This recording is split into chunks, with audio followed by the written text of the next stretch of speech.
Hi guys! Welcome for another video at maulang panahon na naman ngayon at nagbabagyuhan na naman. Mag-iingat kayo palagi guys pag kayo aalis. At ngayong araw ay papunta tayong school pero bago yan ay may dadaanan muna tayo dito sa Kapitolyo ng Batangas dahil may kailangan lang akong lakarin. Nung una talaga maligaw-ligaw ako sa pagpunta dito. Ngayon kahit mag-isa na ako kayang-kaya ko na sarili ko.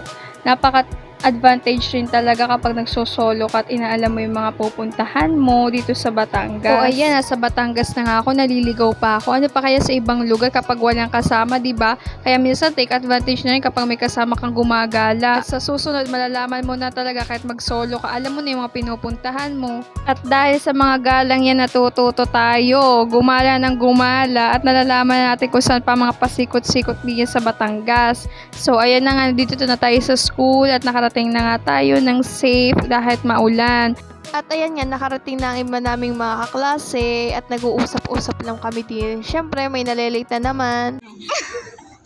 Ano sinasabi mo? Chicken. Oo. Tapos, di mo bili siya, di 30 daw, 30 pesos. Oo. Tigda 30 pesos, tapos ang tagal ano, tapos ano sabi ko sa nagtitinda? Okay na po. Okay na po yung 30. May chicken ang tatanungin niya.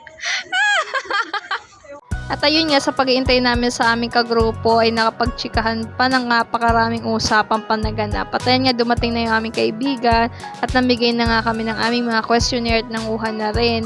At ang isa naman, hindi naman kagrupo din sumama na rin, makapaghikaplaang din naman ari. Guys, tinan nyo. Para mga bobo. Ganyan dapat ganyan. Hindi yung ganyan. Hindi pa kilala. Sisi, tapos dalawang rice. Pero nangangatal ako Sisigat dalawang rice.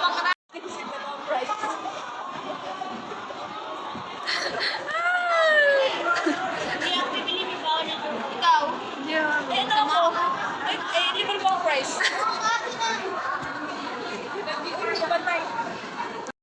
At ayan, matapos nga ang usapan at saka ang pagkain namin, ay dumiretso na uli kami dito sa iba't ibang building para kumuha at mamigay ng aming mga questionnaire. Siyempre, bago yun, kinakailangan na mahanap muna namin kung nasaan ang mga respondent namin pagbibigyan. At napakahirap na yun. Sa laki ga naman ng campus at ng mga building na yan, napakalaki at napakataas.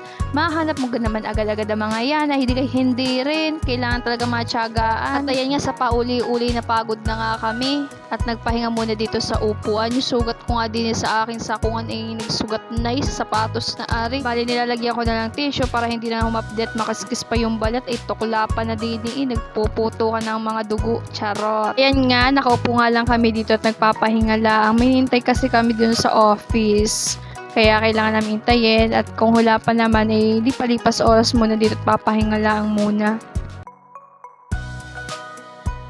At ayun nga, wala pa rin nadating yung mga time na yun kaya kami dumiretso muna dito sa building ng CTE para kumuha ng mga questionnaire. At bandang hapon at lumalakas ng mga ulan mga patak na mga ulan. Ay naku naman, delikado na sa daan kapag ganyan lumalakas na dahil dito sa school pa naman tumataas yung tubig. Baka maging isda kami at lumangoy na diyan sa daan. Abay mahirap yan, lalo ba't nagagatuhod na minsan ng tubig din sa labas ng campus. Ay mahirap na ang mga sakayan. Mga sakayan pa naman ay magiging madalang na ang daan. At syempre mataas na ang tubig. Ano pang gagawin mo? Di maglakad kapag mataas na ang tubig. Pero buti naman sa aming pag-uwi na naman, patapos na naman kami bugso-bugso lang hangin at ang ulan. At hindi naman kasi nataas man ng tubig sa labas.